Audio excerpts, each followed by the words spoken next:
Hello friends, ये जो article है आपका लैंड रिकॉर्ड डिजिटाइजेशन के ऊपर है। देखते हैं कि बेनिफिट्स क्या होता है।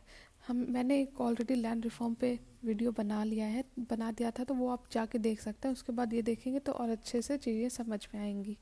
देखिए, जो लैंड का अगर डिजिटाइजेशन होता है तो पहला तो फ़ायदा ये होता है कि जो फ्रॉड है कि मल्टीपल लोग क्लेम करते हैं तो वो कम होता है।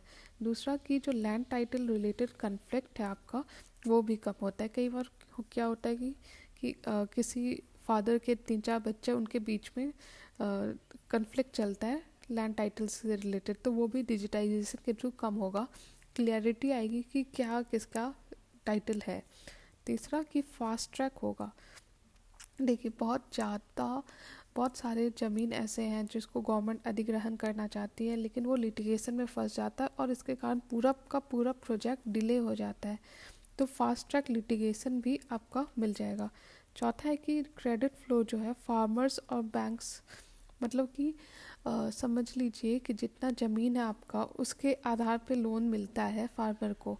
तो अगर क्लैरिटी रहेगी लैंड टाइटल का, तो ऑफ कोर्स जो क्रेडिट फ्लो है बैंक की तरफ से टू फार्मर वो बेटर होगा। पांचवा है कि जो लैंड एक्विजिशन है आपका, वो भी बेटर होगा। जैसे मैंने कहा कि गवर्नमेंट को ईज होगा लैंड एक्वायर करने में। नेक्स्ट है कि जो लैंड बोर्ड्स हैं, वो उनको भी मदद होगा टू मैनेज लैंड इफ़ेक्टिवली। और सातवां, हमारे गुड गवर्नेंस में हेल्प होगा। ये एक तरह से आपका दिखा रहा है कि आपका गवर्नेंस जो है वो बेटर हो रहा है, क्योंकि ट्रांसपेरेंसी बढ़ेगी जब रिकॉर्ड डिजिटली आपका अवेलेबल होगा। और अगर हम एफर्ट्स का बात देखें जो कि गवर्नमेंट ले रही है, तो उसमें आप कोड कर सकते हो digital India land record modernisation programme, और NLRSI जो है national land record and survey index. ये सारे आप कोड कर सकते हो। अगर स्टेट लेवल इनिशिएटिव का बात करो तो आप ऑफ कोर्स कोड करोगे भूमि प्रोजेक्ट। साथ में आप ये भी मेंशन करना कि आंध्र प्रदेश गवर्नमेंट ने टाई किया है विद स्वेडिश फर्म। किस लिए? तो ब्लॉकचेन टेक्नोलॉजी। तो ये एक तरह से देखो आपका टेक्नोलॉजी इनिशिएटिव हो गया गुड गवर्नेंस में। अगर हम चैलेंजेस का बात करें तो पहला चैलेंज तो यही है कि यूनिफाइड लीगल फ्रेमवर्क नहीं है।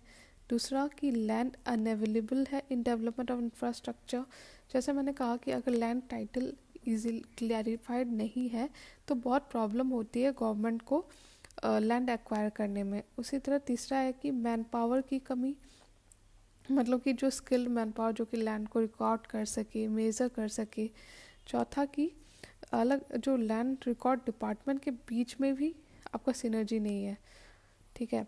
और लास्टली डिजिटल डिवाइड, मतलब कि लोगों को पता ही नहीं है उनका राइट क्या है, उनको डिजिटली क्या क्या फैसिलिटीज़ अवेलेबल है, और इसके कारण प्रॉब्लम होता है। और अगर आप जेंडर डिवाइड भी डाल दें इस तरह के आंसर में तो भी आपका पॉइंट एड ऑन होता है। वे फॉरवर्ड में आप यही लिखोगे कि टेक्नोलॉजी एडॉप्शन करना चाहिए, डिजिटल रिकॉर्ड डिपार्टमेंट बनाना चाहिए जो कि इसी सब ऑनलाइन लैंड रिकॉर्ड के लिए काम करेगा। तीसरा कि पीरियडिक सर्वे होना चाहिए ताकि अपडेट हो सके हमारा जो लैंड रिकॉर्ड है वो आउटडेटेड ना हो। चौथा कंक्लूसिव लैंड टाइटल्स। तो ये सारे पॉइंट्स आपका आंसर में आ जाएगा। So that's it for now. Thank you.